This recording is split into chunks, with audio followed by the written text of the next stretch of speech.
Ek is Jaden, ek is van jou Spitbraais. Ek gaan julle vertel hoe om 'n spitbraai te doen.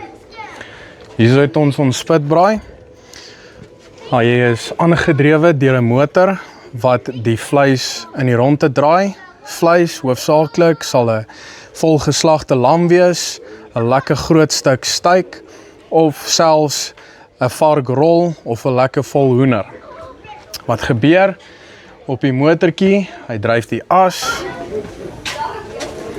Soos wat die as in die rondte draai, gee hy die vleis geleentheid om eweredig gaar te word, te danke aan die vlamme wat aan die agterkant voorsien word, wat gedryf word deur gas.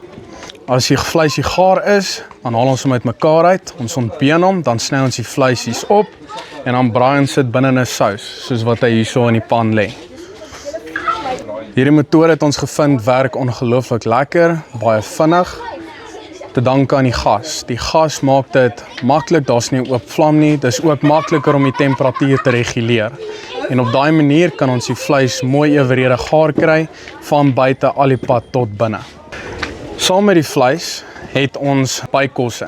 Ons sal 'n lekker paptert hê, of 'n aartappeltert, of selfs verskillende tipe slaaie. Ons het koolslaai, ons het curry noedelslaai, ons het beetslaai, wat ook al jy aan kan dink, ons het dit. Die besigheid, klomp verskillende geregte wat op die spyskaart beskikbaar is. Ons het voorgereg, hoofgereg en nagereg. Wat ook al jy wil hê, kan jy bestel. Daar sal 'n prys uitgewerk word vir wat ook al jy besluit. Geleenthede wat ons het in die maatskappy, wat ons voor sal doen, is byvoorbeeld om troues te hou of verjaarsdagpartytjies, nie net vir die klein kindertjies nie, maar die volwasse mense ook. Dit kan wees vir 'n 10de verjaarsdag, 'n 5de, dit kan selfs opgaan tot en met 'n 70ste of 80ste. Die vleis is so sag, jy het nie eers valstande nodig om hom te kou nie. Alright. So ietsie ekstra oor die vleis en hoe om hom met speserye te bedek. Daar is regtig klomp verskillende resepte wat jy kan volg. Daar's nie 'n vaste ding wat sê dat jy moet sout en peper gebruik of jy moet gaan staan en 6-kan grill spice gebruik soos ons nie. Dit is regtig wat ook al jou smaak aan betref, kry daai smaakie bymekaar en gebruik dit op jou vleis.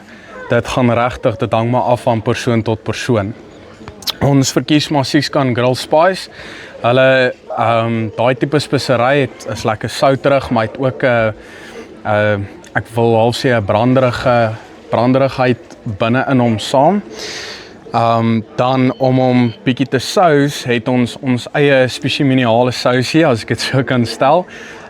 So ek gaan nou nie uitbrei op die resep nie, maar jy kan enigiets gebruik van 'n barbecue sousie of 'n lekker sticky rib tipe sousie. Daar's regtig, die opsies is oneindig. Dit hang regtig af van persoon tot persoon. Daar is nie 'n regte of 'n verkeerde manier nie, solank as wat die vleis gaar is, sag is en voldoende is tot en met jou smaak. Wel, Jaden, die enigste manier ons gaan uitvind is seker om 'n bietjie so 'n stukkie te proe. Ja, asseblief. Kan ek sommer so vat? Oom kan enige stukkie daar proe.